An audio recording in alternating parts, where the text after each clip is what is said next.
Tired of living with a dirty shower waste trap? Well, don't anymore.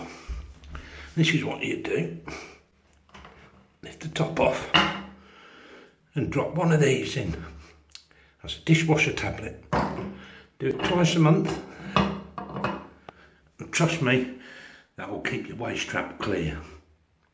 Welcome to Ralph's house.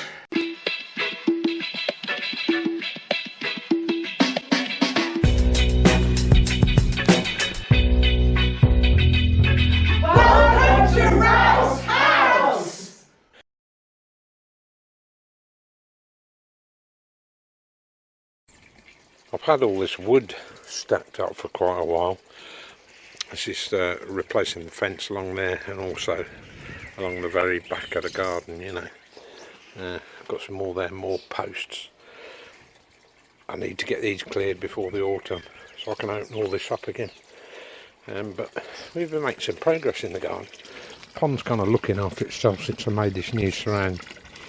That filter's also got a UV light in it which keeps the algae down in that pond.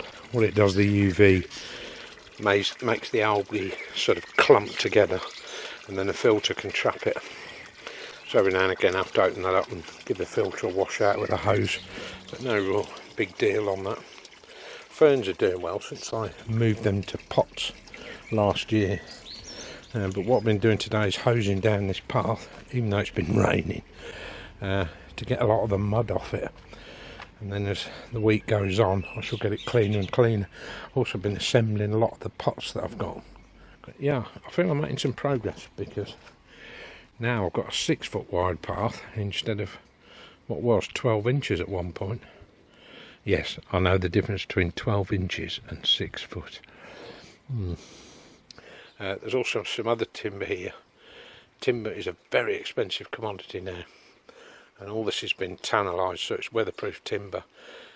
So I'm not going to chuck it, because if I need to construct any kind of barriers or framework or whatever for privacy, then I've got all the wood I need there. I've also got lengths of plastic pipe that I don't think I'll ever use really.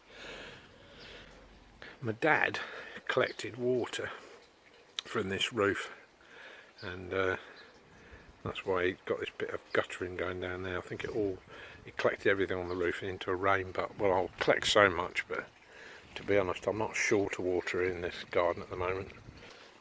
This stuff, God, it grows everywhere in this garden. It's really difficult to eradicate as well. So I'm going to have to dig into that bed this before the end of the season and dig all that out and get that in the bin as well. So it's a bit of a pain. Yeah, we are making progress. A few blackberries in there that I need to get rid of as well. That's not going to be easy, but like I say, until I clear this I can't get to it. Anyway, let's go indoors, shall we?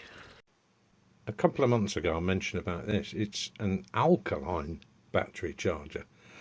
A rare beast, isn't it? Generally speaking, alkaline batteries can't be recharged, but they can with this. I think it works on a pulse that suits the batteries. And was it worth the money? I think it was about £14. Yeah, actually it is. I've certainly used it to recharge the batteries in my smoke detector, and that lasted 6 months, which is pretty much what you'd expect from batteries in a smoke detector. And there's no harm in that, because of course the smoke detector will beep if the batteries get low. You know what they're like. Yeah, really useful thing to have around the house.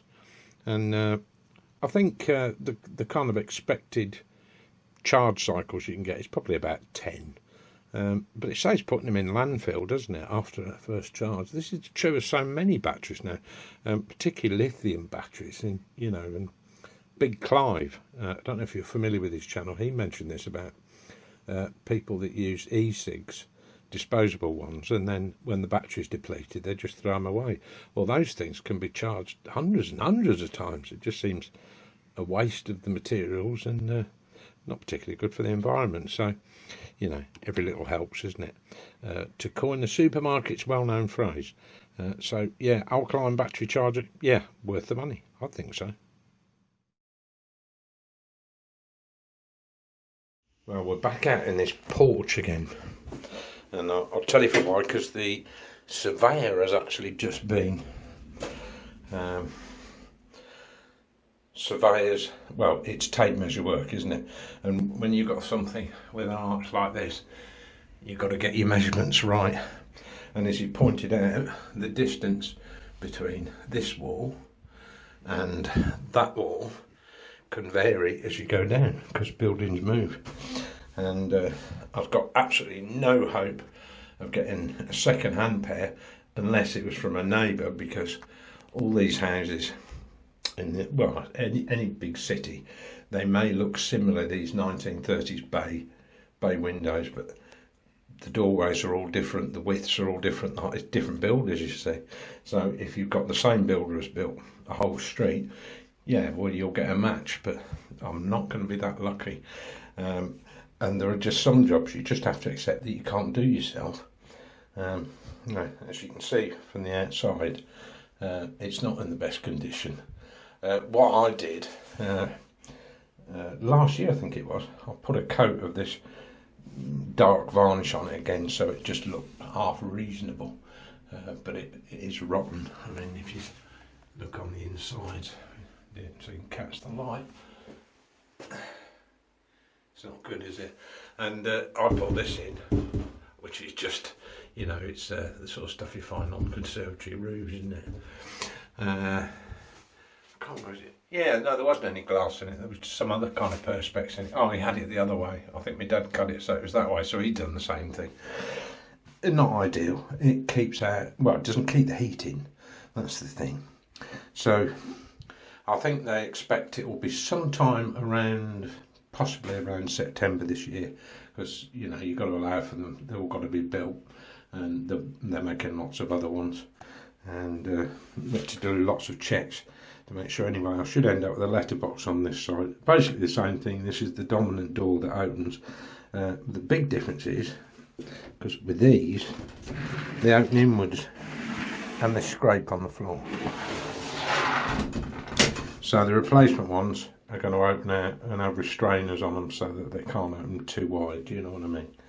Anyway, and I'm not plugging them, and I'm certainly not sponsored by them, but the company is First Improvements Limited, and the reason I went with them is because you know, I had a nice little sales lady come around and show me all stuff, but actually the quality of their stuff was so good, I was really impressed by it, and that kind of sold me on it. I think they're about the third biggest company in the UK, something like that. Anyway, I decided to go with them. And I'll say I'm totally unbiased on this. So come September, around that time, I should do a special Ralph's house just about that and getting these replaced. And then you can judge for yourself. It's not often, is it, that warm weather stops play. But it has this week, with temperatures expected to get up to about 35 degrees the beginning of next week. And being not such a young man, I'm in my 60s now, I've got to be more careful about my health. Itching to get out in this garden, but what I did do is I painted this garage in a brick colour. They're difficult to get rid of, these things, you know, if you don't want one. But I have to say, it's a solid structure. It's not going to rot away like a shed. But I thought if I paint it brick colour at a distance, it looks like, well, like a wooden shed, and I think it does. Need to work on these windows though. Look, it's the old Crittall windows with putty in. But actually this stuff is pretty easy to get out. So I shall get all this putty out as soon as the weather cools down. Rake out all this putty, put new putty in it, and then I'll paint them. The only other choice I suppose is mastic. But you see all this green moss, this is when all these bushes covered this area, and that's why I was keen to really sort of get into it. But this door, quaint as it is, and uses a ridiculously long key. A little while ago I got a UPVC door for my back door in the house. I don't know, I think I paid about 70 quid for it. But I've discovered that actually it fits this better. and she's in an angle iron frame, so I have to take the angle iron frame out once I take the door out. But then I shall fit a UPVC door in here, not because I want to insulate it, but it just makes it, I mean, look at this, I mean, crowbar, you'd soon be in there, wouldn't you? Lock or no lock, it's not really much secure. Yeah, so painted that in the week. Also been potting up plants that were strangled in small pots. This thing is, I forget its Latin name, I'm not into that for gardening, but it's known as the beauty bush, and the berries look like this. At one time of year when you don't expect to see anything nice at all in a garden. Good bush to have. Recommendation from my mum, that was. My nesting box, well, nobody's inhabited that, despite all the will in the world. I'm not sure why, because it's quite well shadowed. It doesn't get a lot of sun, but so far no bird has gone in it. But we'll keep our fingers crossed. Maybe that'll change by next year. These bamboos, they were my dad's, and originally I just thought, oh, I don't want those things. But I've lived with them for a while, and I like them. They make a good screen. They break up the fence line, because fences aren't exactly pretty to look at, are they? But they weren't doing too well, I noticed. And then it occurred to me that they're in these giant pots, and by the way, each is on its own large paving slab, because you don't want this stuff to run away, otherwise you'll have a problem. Bamboo is very invasive. But anyway, they're in a container, but I was thinking, well, how on earth are they getting their nutrients? And the short answer is that they weren't.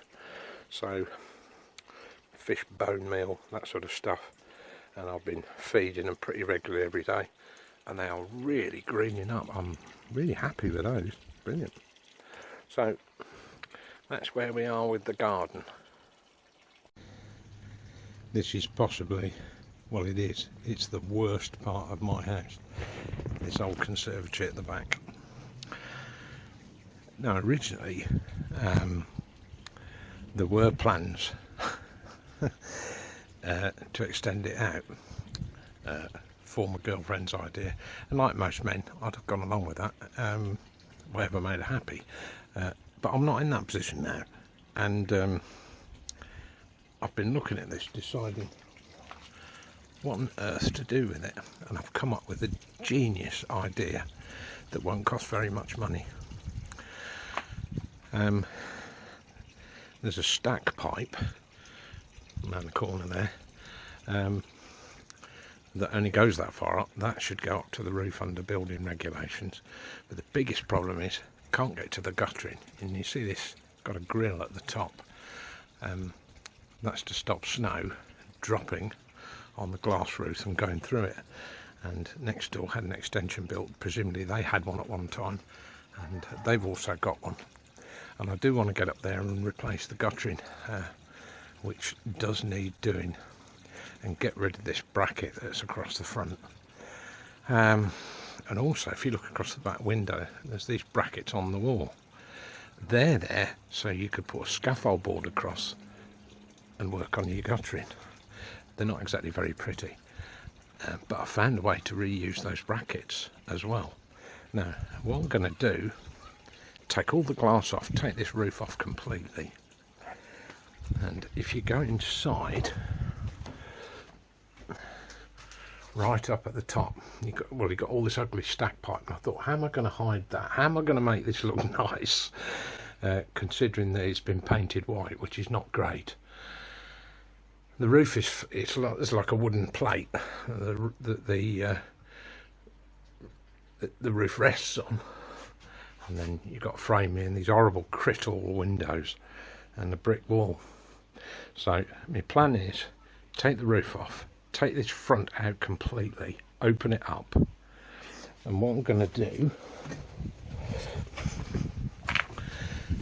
put a new piece of timber across there, new piece of timber across there to support that end of the roof, chipboard it, felt it possibly, anyway, I'm going to seal it. Yeah, I think it's lightly felt.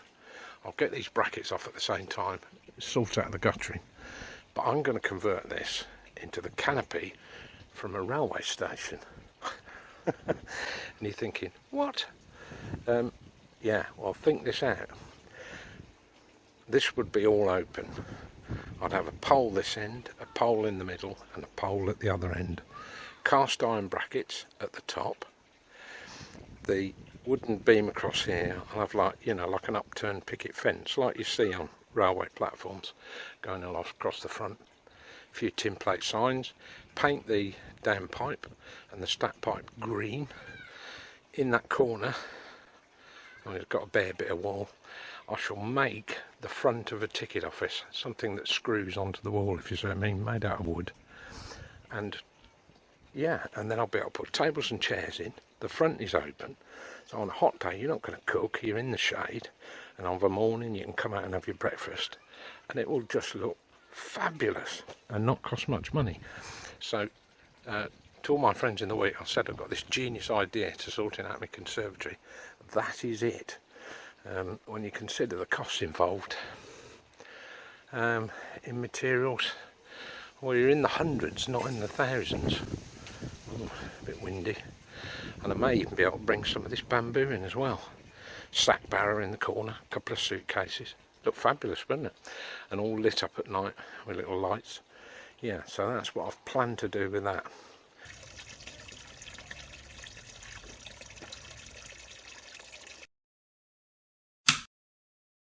Oh, and don't forget to subscribe.